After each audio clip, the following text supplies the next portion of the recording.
TNPSC group 1 தேர்வில் தேர்ச்சி பெற்று துணை ஆட்சியர் பணி ஆணையை பெற்றிருக்கிறார் ராமநாதபுரம் மாவட்டம் நீராவியைச் சேர்ந்த திரு நிர்மல் ராமசாமி அவர்கள்.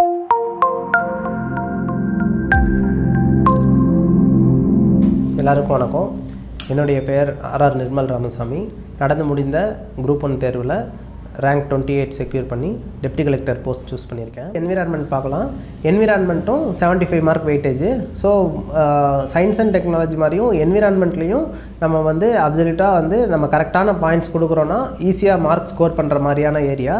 ஸோ என்விரான்மெண்ட்டை பொறுத்த வரைக்கும் ecology, ecological structure, ecological functions, அப்புறம் எக்காலஜிக்கல் சக்சஷன்ஸு, இந்த மாதிரி கொஸ்டின்ஸ்லாம் வந்து ஸ்கூல் புக்கில் இருக்குது. ப்ளஸ் வந்து நான் மெயினாக அப்போலோ மெட்டீரியலை சோர்ஸ் பண்ணி படித்தேன்.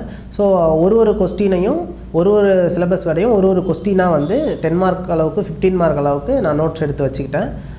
அதிலேருந்து கொஸ்டின்ஸ் அப்படியே ரிப்பீட்டடாக வந்துட்டுருக்கிற ஏரியா, ஸ்டாட்டிக்கான ஏரியா, நம்ம ஈஸியாக ஸ்கோர் பண்ணக்கூடிய ஏரியா. இதெல்லாம் வந்து இப்படி நோட்ஸ் மேக் பண்ணி வச்சுக்கணும். அதுக்கடுத்து பார்த்தோன்னா பயோடைவர்சிட்டியோட types, biodiversity hotspots, in situ conservation, ex situ conservation, இந்த மாதிரி விஷயங்கள்லாம் இருக்குது. ஸோ வந்து பயோடைவர்சிட்டியில் நம்ம வந்து இப்போ லேட்டஸ்ட்டாக என்னென்ன நேஷ்னல் பார்க்ஸ் க்ரியேட் பண்ணியிருக்காங்க, என்னென்ன டைகர் ரிசர்வ்ஸ் வந்துருக்கு, தமிழ்நாட்டில் இதே மாதிரி என்னென்ன புது நேஷ்னல் பார்க் எது, புது வைல்ட் லைஃப் சாங்சுரி எது, புது டைகர் ரிசர்வ், எலிஃபென்ட் ரிசர்வ் எது, இந்த மாதிரி கரண்ட் அஃபேர்ஸில் வர்ற டாப்பிக்கையும் நம்ம வந்து நோட்ஸ் எடுத்து வச்சுக்கணும்.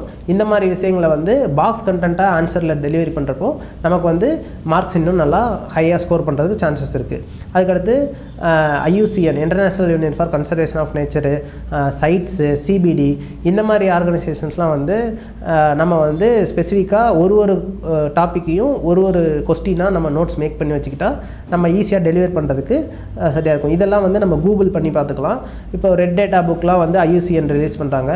ஸோ எந்தெந்த ஸ்பீசிஸ் வந்து எக்ஸ்டிங்க்ட் ஆச்சு, ரீசெண்டாக எது எக்ஸ்டிங்க்ட் ஆச்சு, கிரிட்டிக்கலி என்டேஞ்சர்டு ஸ்பீசிஸ் என்ன, இந்த மாதிரி recent topics, recent current affairs எல்லாம் வந்து நம்மளோட ஆன்சரில் இன்க்ளூட் பண்ணுறப்போ நமக்கு வந்து மார்க்ஸ் இன்னும் ஹையாக ஸ்கோர் பண்ணலாம்.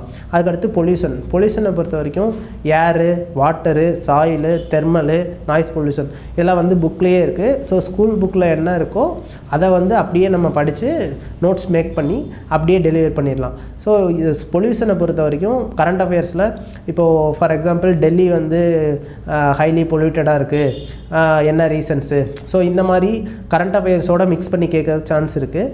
ஸோ வாட்டர் பொல்யூஷனுக்கு என்ன ரீசன்ஸு, ஸோ இதெல்லாம் வந்து நம்ம ஸ்டாட்டிக்காக புக்கில் இருக்கிறதையும் யூஸ் பண்ணிக்கணும். கரண்ட் அஃபேர்ஸாக வந்து நம்ம ரீசெண்ட் டேட்டா என்ன அப்படின்றத தெரிஞ்சு வச்சுட்டு அதையும் வந்து இன்க்ளூட் பண்ணால் நமக்கு மார்க் இன்னும் நல்லா ஹையாக ஃபெச் பண்ணலாம். அதுக்கடுத்து environmental impact assessment, EIA. So EIA பொறுத்த வரைக்கும் அதோட ப்ராசஸ்ஸு, கிளியரன்சஸ்ஸு, அதுக்கடுத்து ஆடிட்டு, இந்த மாதிரி விஷயங்கள்லாம் வந்து ஒன்றுத்தையும் தனித்தனியாக நம்ம வந்து நோட்ஸ் எடுத்து வச்சுக்கிட்டோம் நம்ம ஈஸியாக அதெல்லாம் கிட்டத்தட்ட ஸ்டாட்டிக்கான பார்ட்டு. ஸோ ஈஸியாக வந்து நம்ம மார்க் ஸ்கோர் பண்ணிக்கலாம். அடுத்து வந்து சஸ்டைனபிள் டெவலப்மெண்ட் கோல்ஸு பார்த்தோன்னா 17 சஸ்டைனபிள் டெவலப்மெண்ட் கோல்ஸ் இருக்குது. ஸோ அது எல்லாத்தையும் எந்த கோல் நம்பர் 1 என்ன, 2 என்ன, 17 வரைக்கும் எந்த கோலில் என்னென்ன ப்ரொவிஷன்ஸ் இருக்குது, எதை அச்சீவ் பண்ணணும் அப்படின்றத நல்லா தெரிஞ்சு வச்சுக்கணும், மனப்பாடமாக தெரிஞ்சு வச்சுக்கணும். அப்போனா தான் வந்து நம்ம கரெக்டாக நம்பரை கோட் பண்ணி நம்ம கோலை எழுதுகிறப்போ நம்ம வந்து எக்ஸாக்டாக நமக்கு வந்து மார்க் அதிகமாக வர்றதுக்கு சான்சஸ் இருக்குது. ஸோ அடுத்து வந்து பார்த்தோன்னா இந்த SDGயில் இண்டெக்ஸஸ் ரிலீஸ் பண்ணுறாங்க, நித்தி ஆயோக்லாம் ரிலீஸ் பண்ணுறாங்க. ஸோ இந்தியா லெவலில் தமிழ்நாடு எந்த ரேங்கிங்கில் இருக்குது, ஒரு கோல்லையும் தமிழ்நாடு என்ன ரேங்கிங்கில் இருக்குது, ஓவராலில் தமிழ்நாடு எப்படி இருக்குது.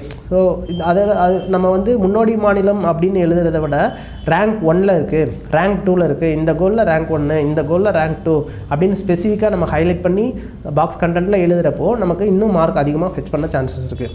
அடுத்து பார்த்தோன்னா கிளைமேட் சேஞ்ச் வந்து ரொம்ப முக்கியமானது. கிளைமேட் சேஞ்ச் இப்போ வந்து ரீசெண்டாக கிளைமேட் சேஞ்ச் தான் வந்து வேர்ல்டையே வந்து ரொம்ப அச்சுறுத்துகிற ஒரு விஷயம். ஸோ வந்து கிளைமேட் சேஞ்சை பற்றி எக்ஸ்டென்சிவாக நம்ம நோட்ஸ் எடுத்து வச்சிட்டோம்னா நம்ம ஈஸியாக கிளைமேட் சேஞ்சிலேருந்து எந்த ஆங்கிலையும் டைனமிக்காக கொஸ்டின் கேட்குறாங்க. ஸோ எந்த கொஸ்டின் கேட்டாலும் ஈஸியாக நம்ம டெலிவர் பண்ணுறதுக்கு ரெடியாக இருக்கணும். அடுத்து பார்த்தோன்னா பாரிஸ் அக்ரிமெண்ட்டு அதோட பாரிஸ் அக்ரிமெண்ட்டில் என்னென்ன டீலிங்ஸ் இருக்குது. ஸோ வந்து பாரிஸ் அக்ரிமெண்ட்டுக்கு இந்தியாவோட கான்ட்ரிபியூஷன்ஸ் என்ன, நேஷ்னலி டிட்டர்மெண்ட் கான்ட்ரிபியூஷன்ஸுக்கு என்டிசி. ஸோ இப்போ அப்டேட்டட் என்டிசி வந்திருக்கு. ஸோ இந்தியா முதல்ல என்ன கான்ட்ரிபியூஷன் சொல்லிச்சு, இப்போ எப்படி அப்கிரேட் பண்ணியிருக்கு, அதெல்லாம் வந்து நம்ம கரெக்டாக பாயிண்ட் வைஸ் நம்ம தெரிஞ்சு வச்சுக்கிட்டோன்னா ஈஸியாக வந்து நம்ம டெலிவர் பண்ணிடலாம். அதுக்கடுத்து நெட் ஜீரோ எமிஷன், இந்தியாவோட நெட் ஜீரோ எமிஷன் கோல் 2070. ஸோ இதுக்கு வந்து நம்ம எப்படி இப்போது அம்ரித் காலில் என்னென்ன இது இருக்குது, ஸோ 2030 என்ன கோல்ஸ் இருக்குது, 2030 50% ரெனியூவபிள் எனர்ஜிலேருந்து நம்ம எடுக்கணும், நம்ம எனர்ஜி டிபெண்டன்ஸ் இருக்கணும். ஸோ இந்த மாதிரி என்னென்ன டேட்டாவை வந்து கரெக்டான முறையில் டெலிவரி பண்ணுறப்போ நம்ம வந்து கரெக்டாக மார்க் அதிகமாக ஸ்கோர் பண்ணலாம். அடுத்து டிசாஸ்டர் அண்ட் நேச்சுரல் கலாமிட்டிஸ்.